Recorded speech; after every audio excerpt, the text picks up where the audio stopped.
All right, are you ready for this? Today, we're going deep on something that feels like it's straight out of a political thriller. Oh, yeah. Donald Trump's potential return to the White House. Mm. We've got a ton of research articles, really the whole shebang, Oh, wow. taking us from his 2020 loss. Remember, guys, this video is sponsored by GoLogin. Don't miss out. GoLogin is the best browser for multi-accounting. Link is in the description. Back to the video.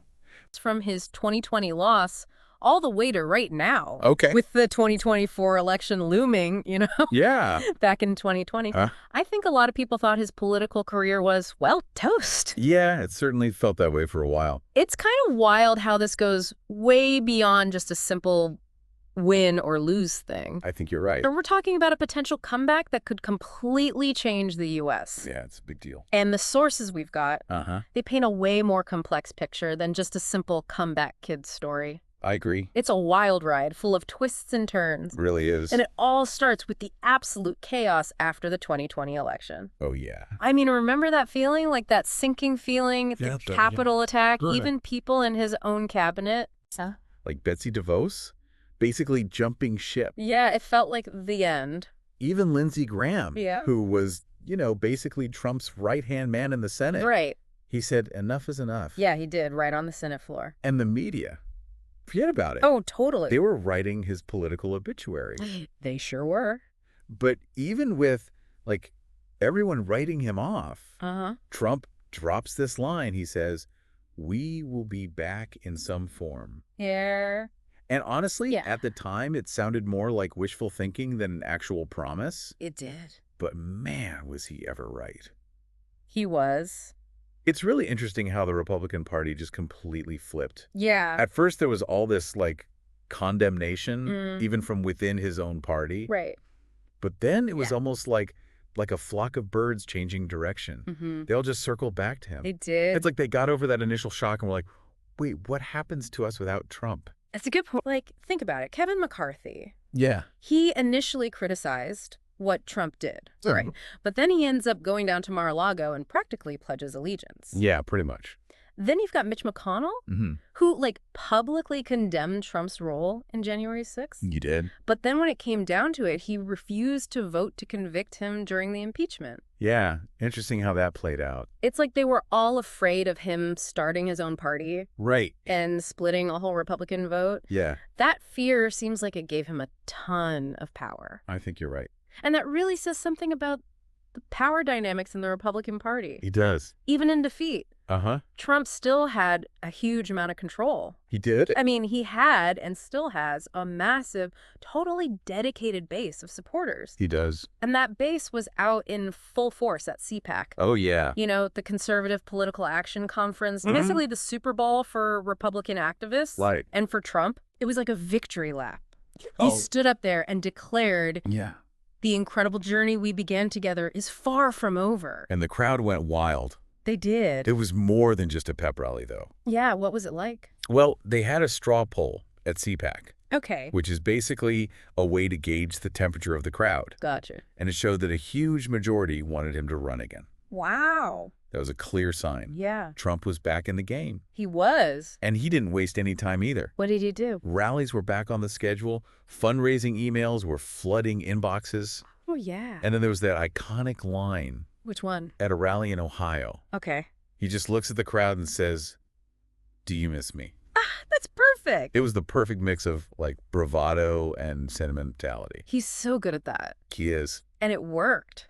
It did. His supporters, they absolutely missed him, Yeah. and they were more than ready to jump back on board. They were. But at this point, it was still an uphill battle for him. Oh, for sure. 2020 was a tough loss, and a lot had changed in the political world. Yeah. Biden was in the White House. There were new problems popping up left and right. Right. And here's where things get interesting, Okay. because stuff starts shifting in Trump's favor. Oh, good. Biden's approval ratings take a hit, remember? Yeah. The news is all about things like Afghanistan and inflation. I remember that. And suddenly, Yeah. getting Trump's endorsement Uh-huh. becomes the golden ticket for Republicans running in the 2022 midterms. It did.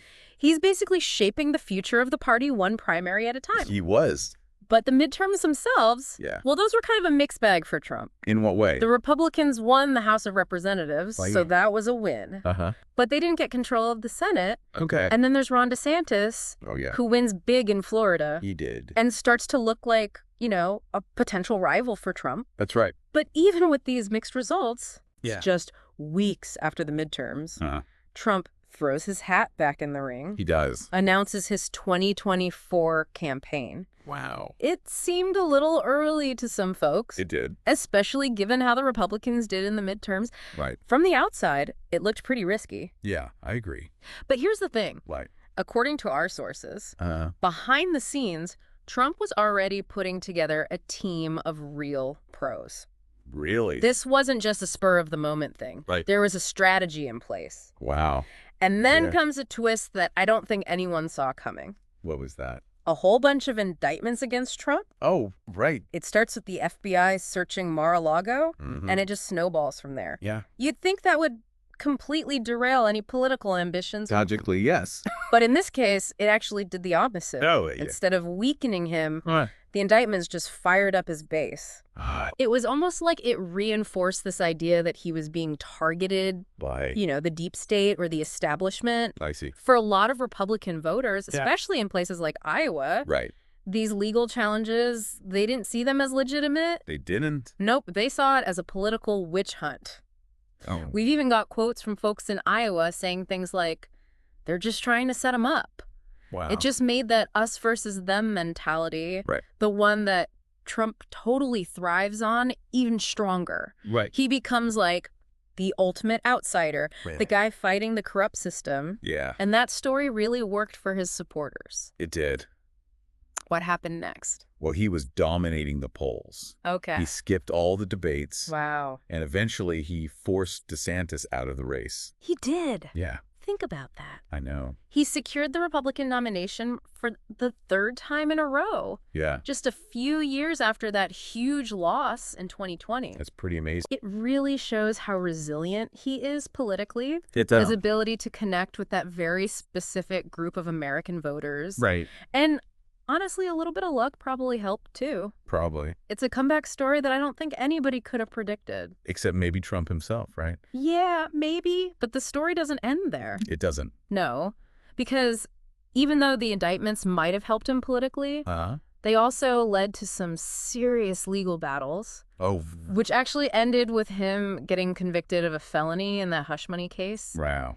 And here's where things get really crazy. Okay. Because alongside that setback, he also gets a bunch of legal wins. He does. Yeah, indictments get dismissed. He gets a favorable Supreme Court ruling. Wow. It's like this back and forth thing that paints him as like a survivor, almost untouchable in the eyes of his supporters. Right. It was like watching a legal thriller unfold in real time. It was. And then just when it seemed like Trump was on a clear path back to the White House. Yeah. Biden drops a bombshell. What happened? He announces he's not running for re-election. Oh, wow. And throws his support behind Kamala Harris. Huh. She becomes the Democratic nominee. It's a huge change. It was a major turning point. It was. The whole race was suddenly different. How so? Harris brought a new energy to the campaign. Okay. And she challenged Trump in ways that Biden just couldn't. I see. This was the first time it really felt like Trump was actually being tested. It was. Yeah. He had to change his strategy, his messaging, everything. Wow, what a twist. And the final stretch of the campaign. Yeah. It was a total nail-biter. It was. Both candidates were neck and neck. Wow. And nobody knew who was going to win. No kidding. It's interesting how the whole story around the candidates changed, you know? In what way? Like, remember at the beginning, everyone was talking about Biden's age, right? His stamina. Yeah. But now people were questioning Trump's behavior. Wondering if he could even handle a second term. Interesting. It was like a total reversal. It was. And to make things even more complicated, Trump was still saying that the 2020 election was stolen. He was. Yeah. That's not good. It made people worry about whether he could actually lead. Right. And it threatened to divide the country even more. It did. This is where things get really serious. Okay. Because the sources say that if Trump wins, it could lead to a massive power grab. A power grab. Yeah, he could totally reshuffle the entire federal government and make some radical changes. Like what? Things like immigration and trade.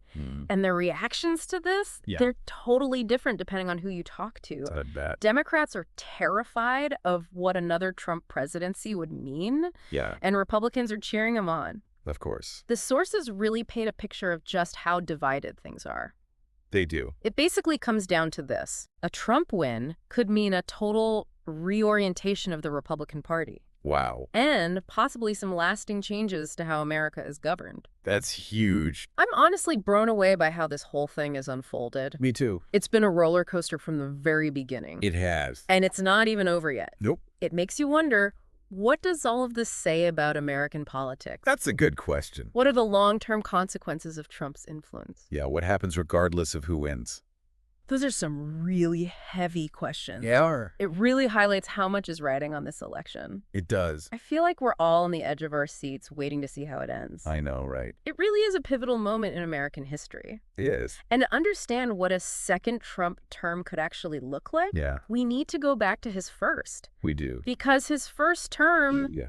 it wasn't exactly smooth sailing, was it? Not really, no. Our sources paint a picture of a presidency that was, well, chaotic, Yes. unpredictable, Definitely. and constantly in the middle of some controversy. That's accurate. And let's not forget about that impeachment trial. Oh, right. Even though he was acquitted, it just made the country even more divided. It did. And those partisan battles were already pretty bad. They were. But even with all that chaos, Yeah. Trump still managed to make some big changes. Like what? Well, remember the tax cuts Of course. and all those efforts to roll back regulations. Yeah.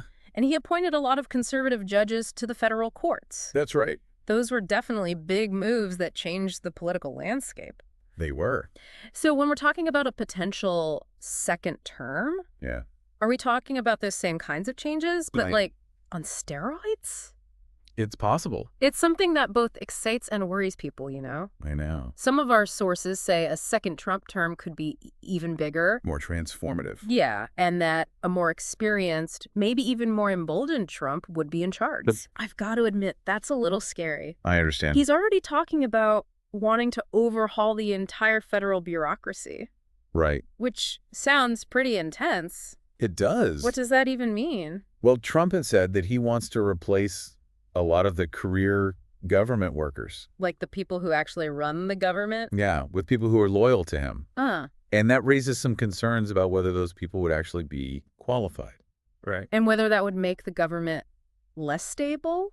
That's a valid concern. It almost sounds like he wants to create a system where everyone answers directly to him. It's a possibility. And that's not good.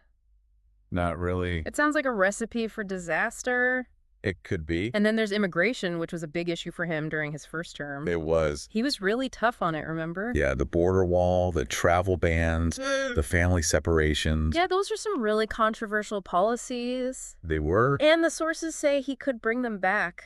Really? Yeah, and maybe even tougher this time. What do you mean? He's talked about mass deportations Oh, and making it even harder for people to immigrate legally. That's pretty extreme. It is. It's hard to imagine the country going through all that again. I know. And then there's the whole economic side of things. Mm-hmm. Remember all those trade wars, especially with China? Yeah, the tariffs, the retaliation. It felt like the global economy was on the verge of falling apart. It did. And the sources say those protectionist policies could come back too. Wow. So much uncertainty. It's a lot to think about. It is. So what would all of this actually mean for the average person? Well, it really depends on who you ask. Yeah, it seems like there's a huge divide. There is. Our sources show that for Yeah. Trump supporters, Yeah. another term means a chance to make America great again. I've heard that. They want to bring back what they see as traditional American values Right. and make the country strong again on the world stage. I see. They like his economic policies. They like his tough stance on immigration. Uh-huh. And they like that he's not afraid to shake things up. Right. But for his critics, Yeah. it's a whole different story. How so? They think another Trump term would be a disaster for democracy. Really? Yeah, they think he would roll back civil rights Oh. and make the country even more divided. That's a pretty stark contrast. It is. It shows just how polarized things are in the U.S. It does. And it makes this election super important. It does. It's not just about picking a president. It's not. It's about choosing a direction for the entire country. Wow. It's almost like we're picking between two different versions of America. That's a good way to put it. And the sources make it clear that the outcome, it could have consequences that last way beyond just the next 4 years. I agree. Okay, so we've talked about what another 4 years of Trump could look like. Right. But let's shift gears a little bit. Okay. His political comeback has been pretty amazing, It has. even with all the craziness. What are the things that could actually help him win this election? That's a good question. One thing that stands out from the sources What's that? is the loyalty of his base. They're really dedicated. They've stuck with him through everything. Yeah. All the controversies, the legal problems, everything. It's pretty impressive. That unwavering loyalty is a huge reason why he's been so successful. I can see that. He's managed to connect with a group of people who feel like they've been ignored. The political establishment, you know? Right. They feel like he's the only one who understands their problems. Interesting. They see him as a fighter, Right. someone who speaks their language Okay. and isn't afraid to take on the elites. That makes sense. And that connection, that feeling of like shared identity, it's really powerful. It is. It's how he's managed to survive things that would have destroyed other politicians. Absolutely. But he can't win with just his base, right? Right. He needs those swing voters, those independents. Yep. They're the ones who can really decide the election. They are. And according to the sources, Trump's appeal to those voters is a little more complicated. How so? Well, for some of them, Yeah. it's all about the economy. Okay. They think he's the best person to fix things. They point to his record before the pandemic. Right. And they think he can handle problems like inflation. That makes sense. And for others, yeah. it might be his stance on things like immigration or crime. Uh-huh. And then there are those who just really dislike the Democrats and see voting for Trump as the lesser of two evils. I see. So it's a mix of things: economic worries, cultural anxieties, Yeah. and a general feeling that things aren't going well. Right. And Trump's really good at tapping into those feelings. Yeah. He makes himself seem like the answer to all the problems people are facing. That's a powerful message. It is. But he's not perfect. No one is. He's got some weaknesses that could hurt him. Like what? Well, the sources point to a few things. Okay. His temperament and his behavior, Uh-huh. they've alienated a lot of voters. It's Moderates and independents. Right. Those are the ones he needs to win over. They are. They're turned off by his impulsiveness, Yeah. his inflammatory remarks, and Yeah. his disregard for, traditional norms. Okay.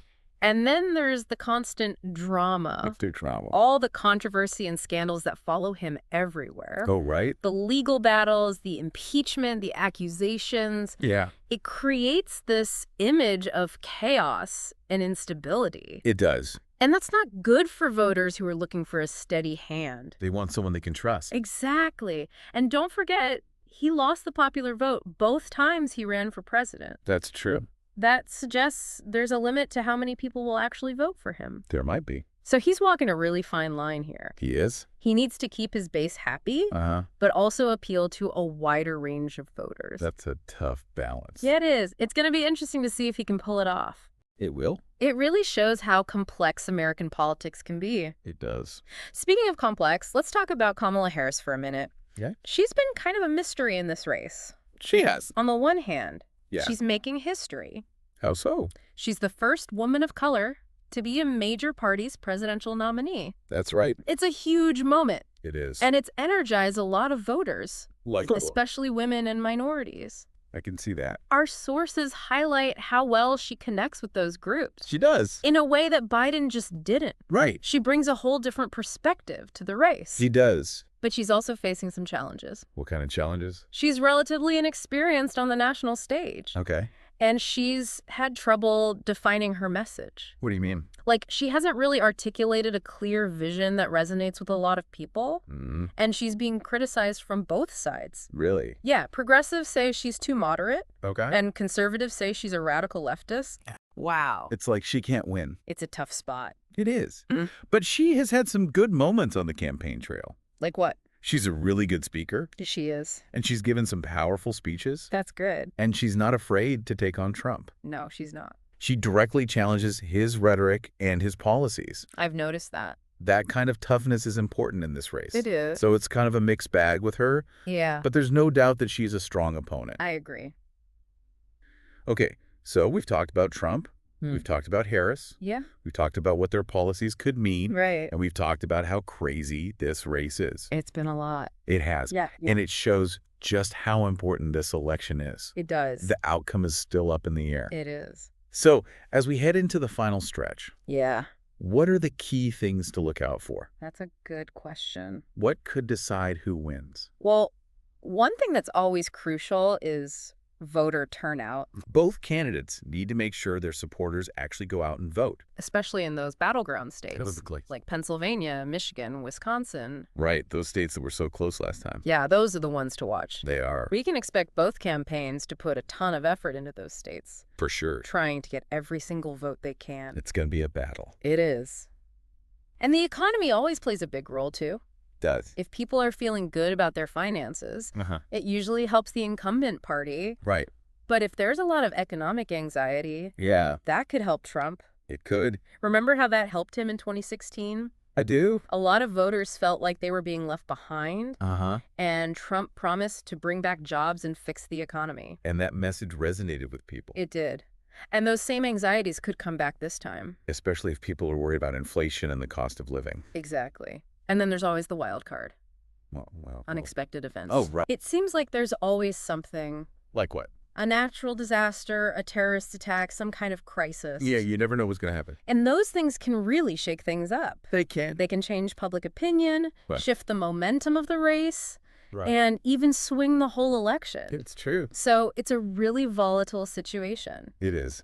It's impossible to say for sure what's going to happen. I agree. It's anyone's game at this point. It really is. We've got two candidates with very different visions for the country. We do. A lot of voters are really fired up and engaged, Yeah. and there's always the potential for something unexpected to happen. That's the nature of elections. It's going to be a wild ride. It is. Before we get too caught up in all the excitement, Okay. I think it's important to step back for a minute And and think about what's really at stake in this election. what do you mean? It's not just about who's going to be president for the next 4 years. Right. It's about the direction of the entire country. It is. It's about the kind of future we want to create. That's a big deal. And the sources we've been looking at, Uh-huh. they show that there are two very different visions for the future. There are. Yeah. Okay, so we just finished talking about how wild this whole election has been. Mhm. But to really get a sense of what a second Trump term could look like, we kind of need to go back. We do. I think it's important to look back at those 4 years to get an idea of what might happen again if he wins. Because, I mean, his first term wasn't exactly a walk in the park, right? Yeah. It was just constant chaos and controversy and headlines. Oh, yeah. A very turbulent time, that's for sure. The sources describe it as nonstop action, with Trump basically fighting against resistance from both inside and outside his administration. It's true. There was the constant back and forth with Congress. The media was all over him 24/7, and then all the legal battles. Oh, yeah. The Mueller investigation, the impeachment. It felt like every week there was a new scandal. It was definitely a whirlwind, that's for sure. But even with all that going on, he still managed to make some pretty big changes. That's right. The sources highlight some of his big wins, like the tax cuts, deregulation, and all those conservative judges he appointed to the federal courts. Those were definitely major moves that had a lasting impact. So I guess the question is, when we talk about another term, are we talking about those same kinds of things, but like ramped up? It's definitely a possibility, and it's something that people are both excited and worried about. Some sources suggest that a second Trump term could be even more transformative, especially with a more experienced Trump, maybe even a more emboldened Trump at the helm. That is kind of a scary thought. He's already talking about wanting to like overhaul the whole federal bureaucracy, which sounds pretty intense. It is. Yeah. And it's something worth keeping an eye on. He's talked about replacing a lot of the career government workers with people who are loyal to him, which could mean big changes in how the government actually functions. Yeah, like would those people even be qualified? And wouldn't that make things less stable? Those are valid concerns, for sure. The sources flag that as a potential red flag. I mean, it almost sounds like he wants to create a system where everyone in the government answers directly to him. It's possible. And that's not good. It could be a recipe for disaster. It could be. And what about immigration? That was a huge issue for him in his first term. It was. Remember all that stuff with the border wall, the travel bans, the family separations? Those were some really tough policies. They were. And it sounds like he could bring those back. Really? And maybe even make them stricter. Like what? Well, he's talked about mass deportations, making it even harder to immigrate legally. Wow, It would be a pretty dramatic shift. it would. I mean, it's hard to imagine going through all of that again. It would be a lot. And then there's the economic side of things, all that talk about trade wars, especially with The China. tariffs, the retaliation, yeah. It felt like the global economy was hanging by a thread there for a while. It did feel shaky for a while. And those protectionist policies, those could come back too. Yeah, there's just so much uncertainty around what a second term could look like. It's a lot to think about. So what would all of this actually mean for, like, the average person? Well, it really depends on who you ask. For Trump supporters, it's a chance to make America great again. Again. They want to bring back what they see as traditional values, make the country strong on the world stage. Okay. They like his economic policies, his tough stance on immigration, and they like that he's willing to challenge the way things are done. I see. And what about his critics? What do they think? Well, for them, it's a very different story. They think another Trump term would be a disaster for democracy, that he would roll back civil rights and make the country even more divided. That's a pretty stark contrast. It really is. It shows just how polarized things are in the U.S. Yeah. And it makes this election even more important because it's not just about picking a president. It's about choosing the direction of the entire country. Like choosing between two completely different versions of America. Exactly. And what the sources really highlight is that the outcome of this election could have consequences that last way beyond the next 4 years. That's a lot of pressure. Okay, so we've talked about what 4 more years of Trump could look like, but let's change gears a little bit. His comeback, I mean, it's been remarkable, even with all the drama. What are the things that could actually help him win? Well, to understand his comeback, I think we need to look at the race itself, because it's been very close, a lot of back and forth. You know what's interesting? One of the things the sources really point to is the loyalty of his base. Oh, yeah. They're incredibly dedicated. They've stuck with him through everything, the controversies, the legal stuff. It doesn't seem to faze them. It's pretty impressive. I think a big reason for his success is that he's been able to connect with people who feel ignored by the political establishment. They feel like he's the only one who understands their concerns. They see him as a fighter, someone who speaks their language, someone who's not afraid to take on the elites. Exactly. And that feeling of shared identity, of having someone who understands you, that's really powerful. It's how he's been able to survive things that would have destroyed other politicians. But he can't win with just his base, right? Yeah. He needs to reach those swing voters, the independents. That's right. He needs to expand his support. And the sources say his appeal to those voters, it's a little more complicated. How so? Well, for some, it's all about the economy.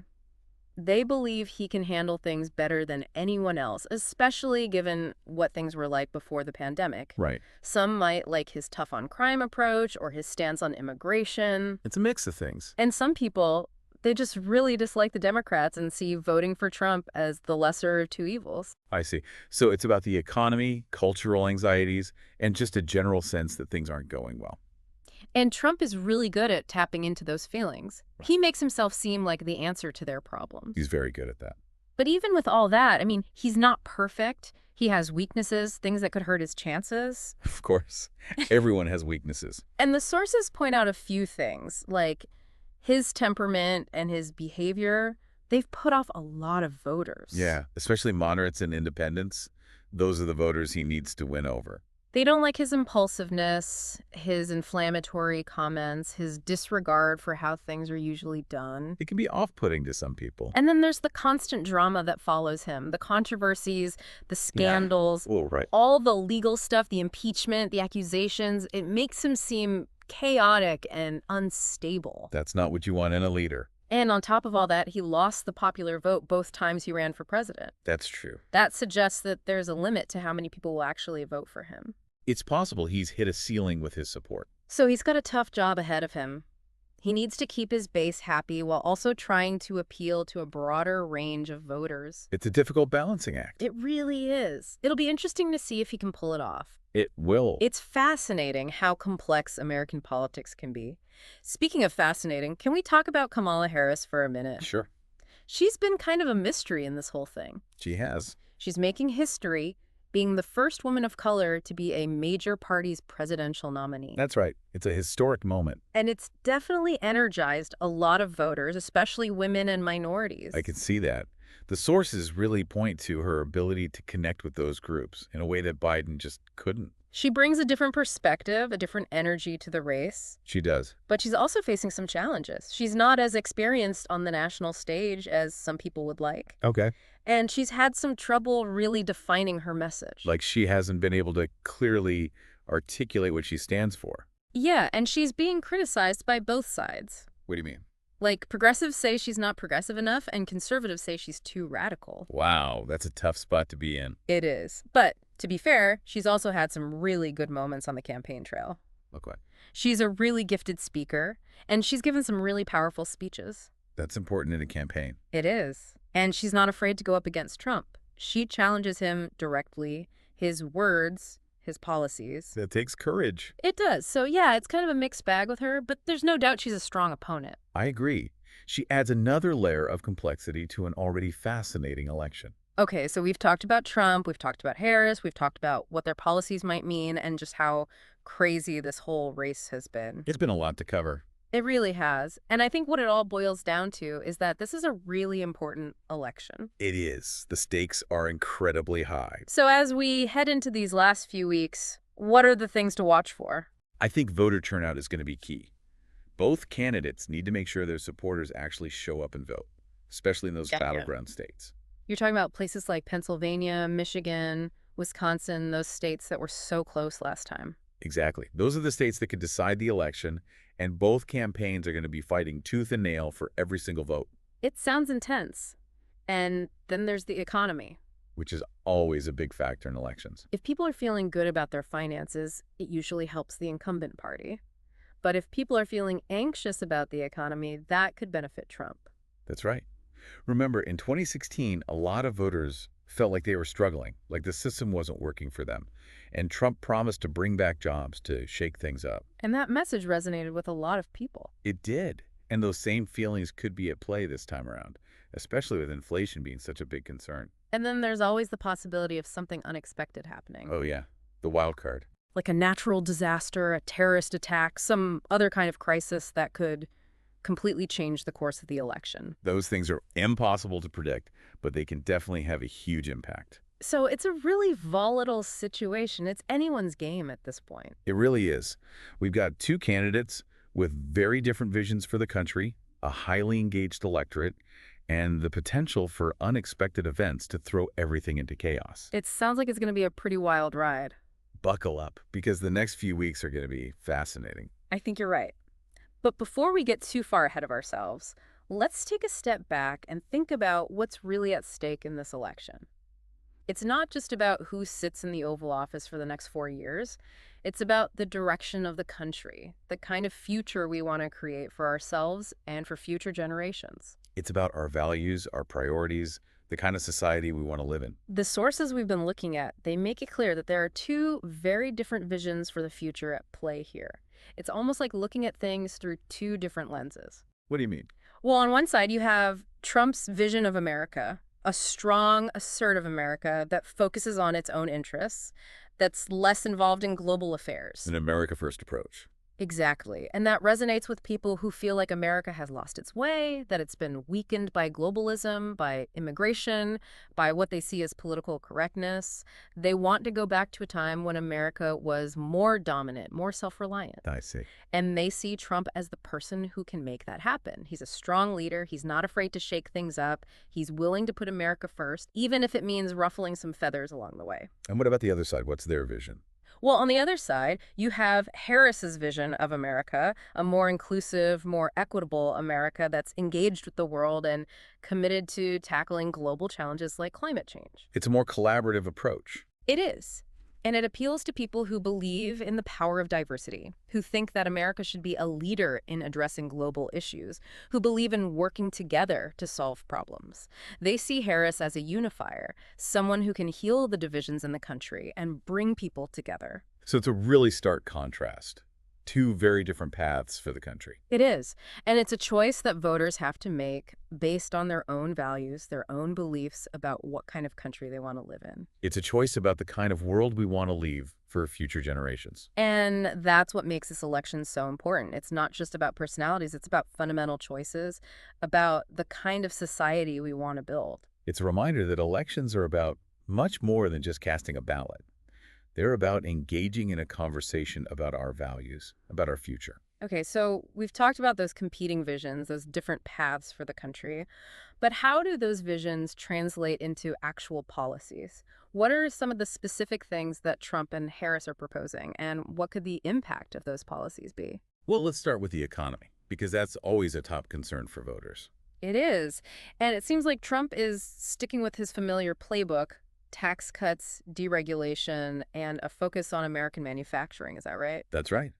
He argues that those policies were working before the pandemic, and he believes they're the best way to get the economy back on track. He wants to cut taxes for businesses and individuals, roll back regulations that he says stifle growth, and bring manufacturing jobs back to the U.S. Okay, so more of what he did in his first term. Yeah, essentially. But he's promising to go even further this time. He wants to make those tax cuts permanent, do even more deregulation, and be more aggressive in trade negotiations, especially with China. So basically, more of the same, but bigger. Exactly. And that raises some questions about what the impact of those policies would be. Some economists worry that his approach could actually make inequality worse, increase the national debt, and cause more instability in the global economy. What about Harris? What's her plan? Well, she's taking a different approach. She's focusing on what she calls investments in the future.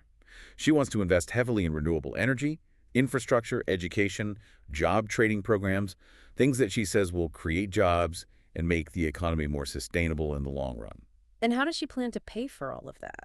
She's proposing to raise taxes on corporations and wealthy individuals to both fund those investments and reduce the deficit. Okay, so it's a more progressive approach with more government involvement in the economy. That's right. And like Trump's plan, it has potential benefits and drawbacks. Supporters say it would create jobs, boost economic growth, and address issues like inequality. But critics worry it could stifle innovation, lead to higher taxes, and create a more bureaucratic system. It sounds like we've got two very different philosophies about how to manage the economy. We do. And that reflects the bigger debate happening across the country about what role the government should play in the economy and how we can create a more prosperous future. Okay, so we've talked about the economy. What about some of the other big issues like healthcare, immigration, climate change? Let's start with healthcare, which has been a major issue for a long time now. Trump has talked about repealing and replacing Obamacare for years, but he hasn't been able to do it. Is that still part of his plan? It is. He still says Obamacare is too expensive and bureaucratic, and he wants to replace it with a system that gives people more choice and lower costs. But he hasn't really said how he'd do that. Okay, so not a lot of specifics there. What about Harris? What's her position? She's a strong supporter of the Affordable Care Act, and she wants to build on it to expand coverage and lower costs even more. She wants to create a public option, which would let people buy into a government-run health insurance plan. And she wants to lower the eligibility age for Medicare. So in healthcare, it's basically two very different approaches. Trump wants to get rid of the current system and replace it with something new. Harris wants to keep what's already there and make it better. That's a good summary. And their approaches to immigration are just as different. Right. Immigration was a big focus during Trump's first term. Is he planning to continue that approach? Absolutely. He's still taking a very hard line on immigration, focusing on border security and reducing illegal immigration. He wants to finish the border wall, make it harder for people to claim asylum, and deport more people. Yeah. He's even talking about limiting legal immigration, saying it's necessary to protect American jobs and security. What about Harris? She's taking a much more compassionate approach, focusing on creating pathways to citizenship for undocumented immigrants, reforming the asylum process, and addressing the reasons why people are fleeing their home countries in the first place. So it's a very different focus. Trump is all about enforcement and restrictions, while Harris is more about reform and compassion. Exactly. And we see that same contrast when it comes to climate change. Right. Trump has been pretty skeptical of climate change science, and he's rolled back a lot of environmental regulations. Where does he stand now? Well, he hasn't really changed his position. He still downplays the severity of climate change, and he's focusing on American energy independence, which means expanding fossil fuel production. He's not proposing any big policies to address climate change. And Harris? She sees climate change as a huge threat, and she's got a pretty ambitious plan to transition the U.S. to clean energy. She wants to invest a lot in renewable energy, make buildings more energy efficient, and set some big goals for reducing greenhouse gas emissions. So again, we see that contrast. Trump sticking with fossil fuels, Harris pushing for a shift to clean energy. Exactly. And those are just some of the big issues that are at play in this election. There are a lot of other important things like education, criminal justice reform, and foreign policy, where the candidates have very different views. It's really about choosing between two different visions for the country, two different ways of approaching the challenges we face. It's about the values we prioritize, the kind of society we want to live in, the kind of future we want to create for ourselves and for the generations that come after us. Okay, so we've talked about the policies, the differences between Trump and Harris. But there's another really big factor in this election that we haven't talked about yet, and that's the Supreme Court. It might sound strange, but the Supreme Court is actually a huge part of this election. You're right. The Supreme Court plays a critical role in American democracy, and its decisions can have a huge impact on people's lives. And in recent years, the court has become more and more politicized, with justices often voting along ideological lines. Right, and Trump appointed 3 conservative justices to the Supreme Court during his first term. He did, which shifted the balance of the court pretty significantly to the right.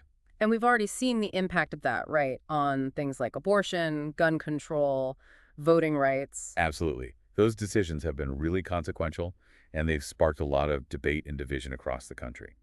So how does the Supreme Court play into this election? Well, the outcome of the election could determine the future of the court for decades to come. If Trump is reelected, there's a good chance he'll be able to appoint even more conservative justices, really solidifying that conservative majority. And what if Harris wins? If Harris wins, she might get the chance to appoint more liberal justices, which could shift the balance of the court back towards the center. But it's not a guarantee. It depends on whether there are any vacancies on the court during her presidency, and it also depends on who controls the Senate, because they have to confirm judicial appointments. So basically, both sides have a lot riding on this. The future of the Supreme Court is really up in the air, and this election could have a huge impact on what the legal landscape looks like for generations to come. It could. And it's not just about who gets appointed, it's about how those justices interpret the Constitution, how they make decisions. It's about the underlying philosophy of the court. So it's not just about the policies and the personalities, it's about the very foundation of our legal system. Exactly. And that's why it's so important for voters to think about the Supreme Court when they're making their decision in this election. It's something that's going to have long-lasting effects. It will. Okay, so we've talked about the economy, healthcare, immigration, climate change, the Supreme Court. But there's one more big thing we need to talk about, and that's democracy itself. That's a really important point. This election isn't just about picking a president or deciding on policies. It's about the health of our democracy. And Trump has repeatedly said that the 2020 election was stolen. He hasn't stopped raising doubts about the whole system. And that's a problem. When a leader undermines faith in democracy, it erodes trust in our institutions and weakens the fabric of society. So how does this all play into this election? Well, it creates a lot of uncertainty and distrust. It makes it harder for people to believe in the legitimacy of the election results, no matter who wins. And it makes people wonder if Trump would even accept the results if he loses. And he's already hinted that he might not. He has. And that could lead to a real constitutional crisis. That's a scary thought. It feels like we're in uncharted territory here. We are. And it's a reminder that democracy is fragile. It needs to be protected. So this election is about more than just policies and personalities. It's about the very soul of American democracy. And that's why it's so important for voters to be informed, to be engaged, and to stand up for democratic principles, no matter who they support. Okay, so we've covered a lot today. We've talked about the possibility of a second Trump term, the role of the Supreme Court, the state of American democracy. It's a lot to take in. It is, but it reflects how important this election is. This is a moment in history that's going to have consequences for a long time to come. And I think that leads us to a really important question. What are the potential consequences of this election? Not just in the short term, but in the years ahead. What could this mean for America and for the world? That's what we're going to be exploring in the next part of our deep dive. We're going to be looking at the potential ripple effects of this election, both here in the U.S. and around the world. And we're going to try to make sense of what this all means for the future. So we spent a lot of time talking about the back and forth of this election, all the different policies and the completely opposite visions for America that are basically battling it out. We have. It's been quite the journey. It really has. From those crazy days back in 2020 to now, with Trump possibly coming back, we've talked about policies that could change everything from how the government works to how we deal with climate change. And even the Supreme Court got in on the action. I think we've only just scratched the surface, to be honest. I agree.